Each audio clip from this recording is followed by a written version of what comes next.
Hello everyone, this is Mohammad Abdullah और आज हम लोग पढ़ने जा रहे हैं क्लास 12 बायो का पहला चैप्टर जिसका नाम है रिप्रोडक्शन इन ऑर्गेनिज्म। ये चैप्टर बिहार बोर्ड में तो उतना इम्पोर्टेंट है नहीं, इसे 6 से 8 नंबर का एक क्वेश्चन पूछा जाता है, लगभग ज़्यादा से ज़्यादा ऑब्जेक्टिव टाइप ही आता है इससे सब्जेक्टिव उतना आता नहीं है, लेकिन कॉम्पिटिटिव एग्जाम में इससे अक्सर क्वेश्चन पूछे जाते हैं। ये पहला चैप्टर है बायो का क्लास 12 का पहला यूनिट का, जनरल यूनिट का। तो चलिए शुरू करते हैं आज की इस वीडियो को। हाँ, अगर आप इन चारों पार्ट को देख लेते अच्छे तरीके से तो आपसे ये चैप्टर का एक भी क्वेश्चन नहीं छूटेगा, ये मेरी गारंटी है। तो चलिए शुरू करते हैं। सबसे पहली बात, रिप्रोडक्शन होता क्या है? What is reproduction? रिप्रोडक्शन क्या होता है?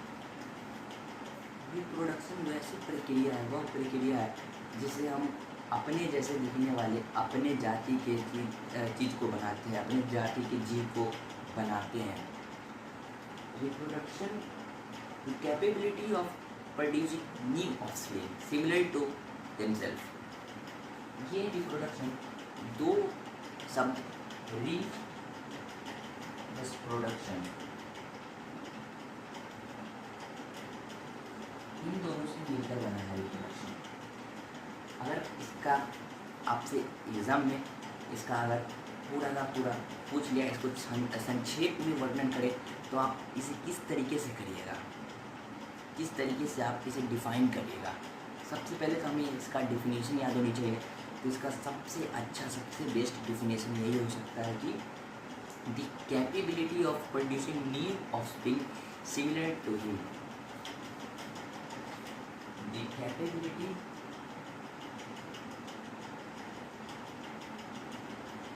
to producing new offspring similar to him।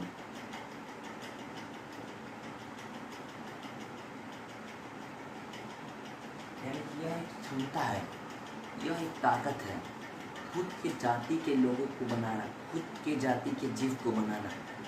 ये क्यों जरूरी है? रिप्रोडक्शन इसलिए ज़रूरी है कि उस प्रजाति का जीव कहीं ख़त्म न हो जाए। जैसे डायनासोर था, वो लोग तो मर गया, उससे एस्टेरॉयड गिरा था।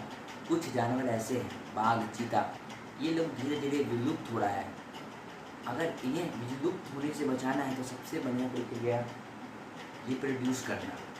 ये रिप्रोड्यूस सेम टू सेम उन्हीं जाति के जीव से ही होता है, ये कोई बाहर का जीव नहीं कर सकता है। तो the capability of producing new offspring similar to him is called reproduction. इसी में एक टॉपिक आता है, रिप्रोडक्शन में ही एक टॉपिक आता है लाइफ स्पैन।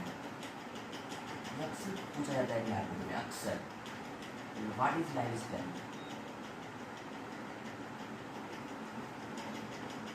लाइफ स्पैन क्या होता है? जैसे कि देखिए,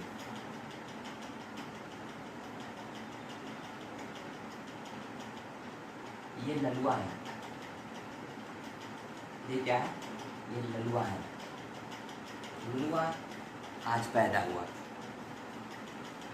और 10 का होगा, 20 का होगा, 30 का होगा, बेचारा 40 आते आते ललुआ से पक गया, 40-50 भी नहीं मार पाए।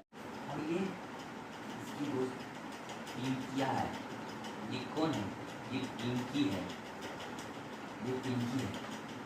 ये भी किसी के साथ पैदा हुई, 10 हुई, 20 हुई, 30 हुई, 40 भी हुई, ये 50 भी हुई, ये 70 भी हुई, 80 भी हुई। ये कुछ दिन में सेंचुरी मार देगी, इंडिया आप सेंचुरी मार देगी। और सेंचुरी मारने के बाद जहाँ इसका इससे पूरा पिंकिया था वहीं खल्लास हो गई, ख़त्म हो गई। पिंकिया अपने नेचुरल मौत से मर गई और ललुआ भी अपने नेचुरल मौत से मर गया।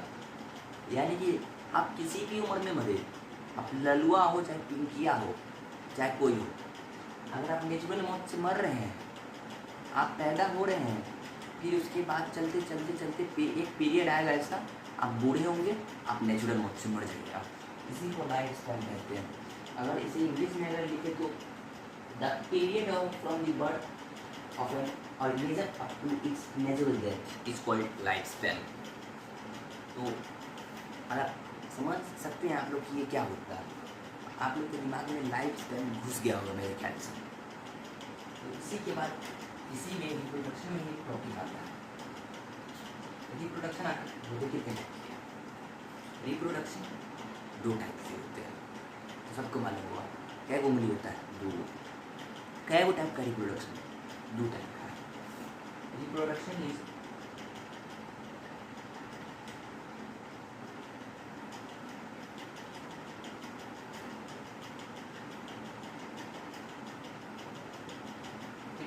of 2 types. पहला सेक्सुअल रिप्रोडक्शन, दूसरा एसेक्सुअल। सेक्सुअल रिप्रोडक्शन और दूसरा एसेक्सुअल रिप्रोडक्शन। सेक्सुअल रिप्रोडक्शन क्या होता है? ये किसमें पाया जाता है? ये ह्यूमन, एनिमल्स में पाया जाता है। और एसेक्सुअल प्लांट, हाइड्रा, अमीबा, इन सारे प्राणियों में पाया जाता है। तो आशा करता हूँ आपको सेक्सुअल और एसेक्सुअल